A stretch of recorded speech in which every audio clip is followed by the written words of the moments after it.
I think we're recording. Hello everyone, this is going to be a quick Qualia update. I just saw when you go to the Qualia home screen that this option shows up now to customize your dashboard. To customize your dashboard, you're going to go right into an order. I'm using this test order right here.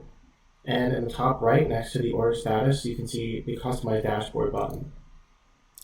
So what this allows you to do is change your dashboard modules and rotate them around, and also add new sections. Two sections that I've added are the critical notes and email history.